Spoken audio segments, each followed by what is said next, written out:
సామెతలు 19వ అధ్యాయము.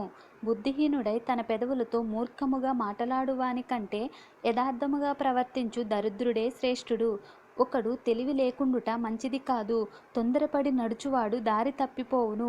ఒకని మూర్ఖత వాని ప్రవర్తనను తారుమారు చేయును. అట్టివాడు హృదయమున యెహోవా మీద కోపించును.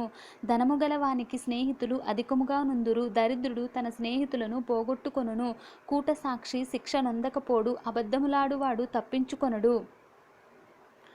అనేకులు గొప్పవారి కటాక్షము వెదుకుదురు. దాతకు అందరూ స్నేహితులే. బీదవాడు తన చుట్టములందరికీ అసహ్యుడు. అట్టివానికి స్నేహితులు మరి దూరస్తులుగా ఉందురు.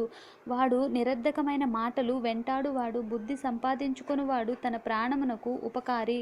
వివేచనను లక్ష్యము చేయువాడు మేలు పొందును. కూటసాక్షి శిక్ష నొందకపోడు. అబద్ధములాడువాడు నశించును.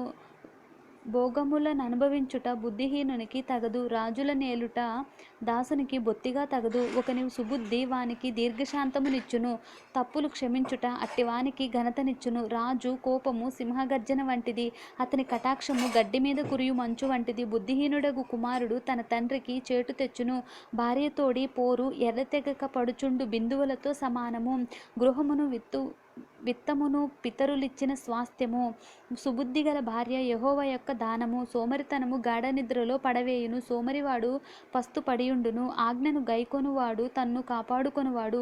తన ప్రవర్తన విషయమై అజాగ్రత్తగా ఉండువాడు చచ్చును. బీదలను కనికరించువాడు యెహోవాకు అప్పిచ్చువాడు. వాని ఉపకారమునకు ఆయన ప్రత్యుపకారము చేయును. బుద్ధి వచ్చునని నీ కుమారుణ్ణి శిక్షింపుము. అయితే వాడు చావవలనని కోరవద్దు. మహా కోపియగువాడు దండన తప్పించుకొనడు. వాని తప్పించినను వాడు మరలా కోపించుచునే ఉండును. నీవు ముందుకు జ్ఞానివగుటకై ఆలోచన విని ఉపదేశము అంగీకరించుము. నరుని హృదయములో ఆలోచనలు అనేకములుగా పుట్టును. యెహోవా యొక్క తీర్మానమే స్థిరము. కృపచూపుట నరుని పరులకు ప్రియునిగా చేయును. అబద్ధికుని కంటే దరిద్రుడే మేలు. యెహోవా యందు భయభక్తులు కలిగి ఉండుట జీవ సాధనము. అది కలిగినవాడు తృప్తుడై అపాయము లేకుండా బ్రతుకును. సోమరి పాత్రలో చెయ్యి ముంచగానే తన నోటికి దాని తిరిగి ఎత్తనైనా ఎత్తడు. అపహాసకులు దండింపగా చూచి జ్ఞానము లేని వారు జ్ఞానము నొందుదురు. వివేకులను గద్దించిన ఎడల వారు జ్ఞానవృద్ధి నొందుదురు. తండ్రికి కీడు చేసి తల్లిని తరిమివేయువాడు అవమానమును అపకీర్తిని కలుగుచేయువాడు. నా కుమారుడా, తెలివి పుట్టించు మాటలను నీవు మీరగోరితివా? ఉపదేశము వినుట ఇక మానుకొనుము. వ్యర్థుడైన సాక్షి న్యాయము అపహసించును. భక్తిహీనుల నోరు దోషమును జుర్రుకొనును. అపహాసకులకు తీర్పులును బుద్ధిహీనుల వీపులకు దెబ్బలును నియమించబడినవి. ఆమేన్.